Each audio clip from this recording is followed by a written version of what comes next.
The highway was empty that night. Not the usual kind of empty, where you still see trucks in the distance or headlights blinking far ahead, but a deeper kind of silence. The kind that made it feel like the world had been switched off. Arman was driving alone. His old black sedan moved steadily through the long stretch of road, cutting through the desert outside Islamabad. He had done this route many times before, but tonight felt different. The GPS on his phone kept flickering, losing signal every few seconds, and the radio had stopped working completely about 20 minutes ago. Only static remained. Arman sighed and adjusted his grip on the steering wheel. "Just get home," he muttered to himself. "Just a few more hours." He was returning from a late work shift in another city. Normally, he would have stayed the night, but something had pushed him to leave immediately. A strange unease had settled in his chest since sunset, like something was waiting for him on the road. As he drove deeper into the darkness, the streetlights became fewer, until there were none at all. The road was now lit only by his headlights and the pale glow of the moon. Then, something unusual happened. His GPS flickered again, but this time, instead of losing signal, it showed a new route, a road he didn't recognize, a shortcut. It wasn't on any map, he remembered, but the estimated arrival time dropped by almost an hour. Arman hesitated. Then he turned.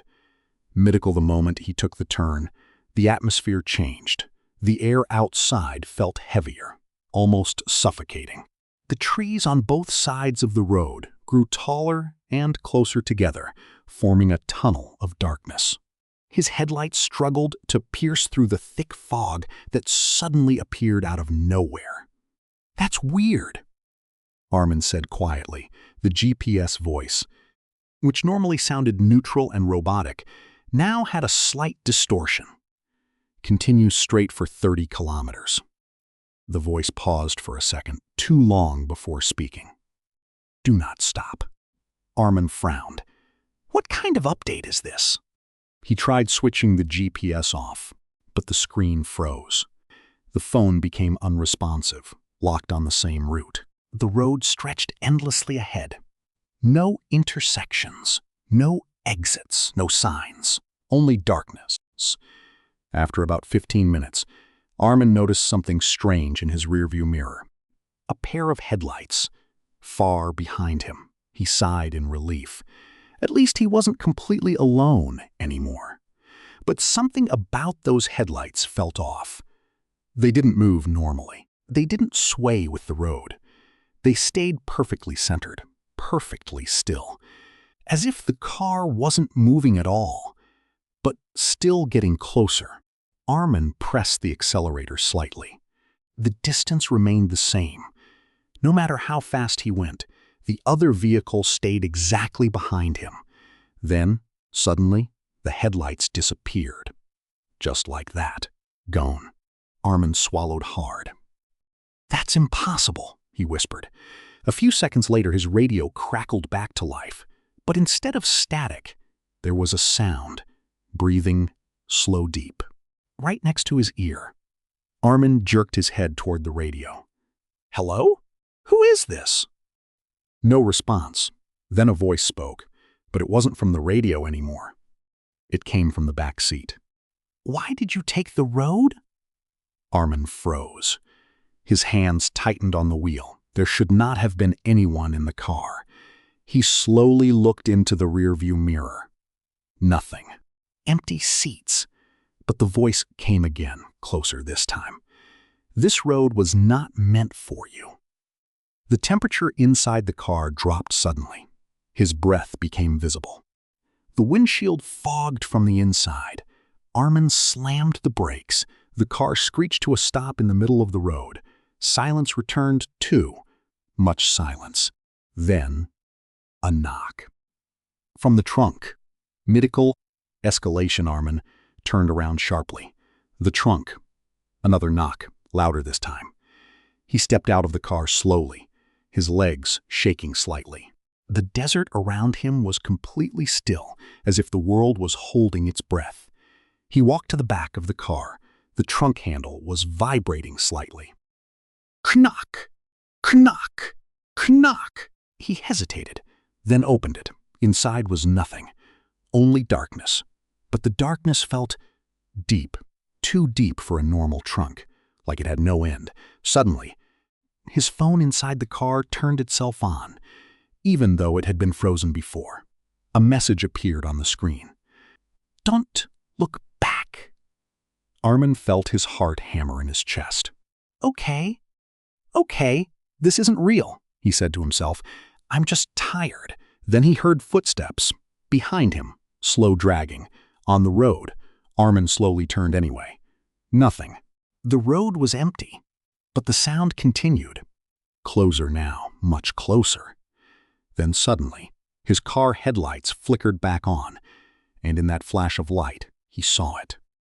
A figure standing in the middle of the road, tall, too thin, its body bending at angles that didn't make sense. And its face. He couldn't see it clearly, because it kept changing every second, like it couldn't decide what it wanted to be. Arman stumbled backward. The figure tilted its head and spoke again. "You turned onto the erased road." Arman ran back into his car and locked the doors.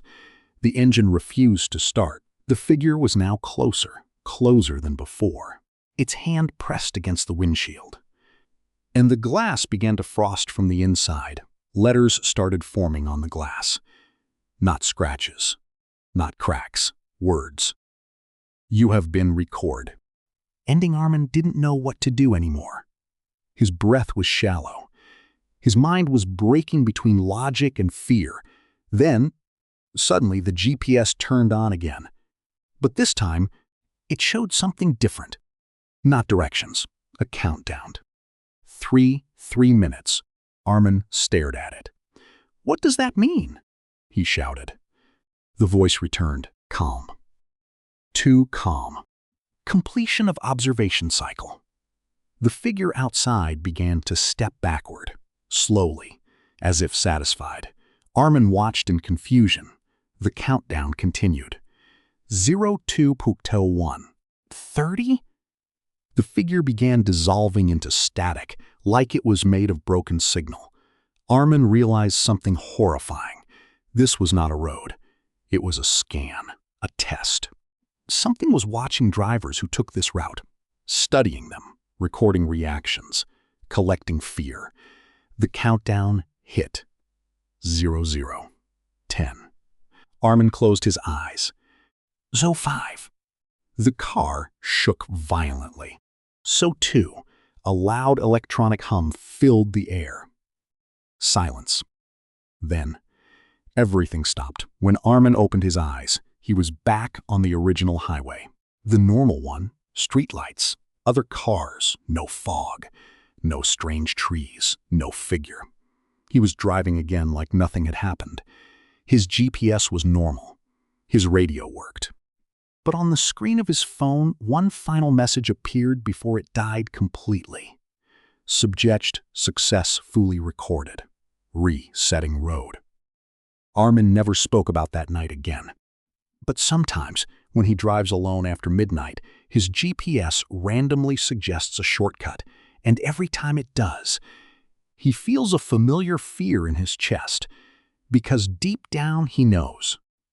Some roads are not meant for driving. Some roads are meant for being watched.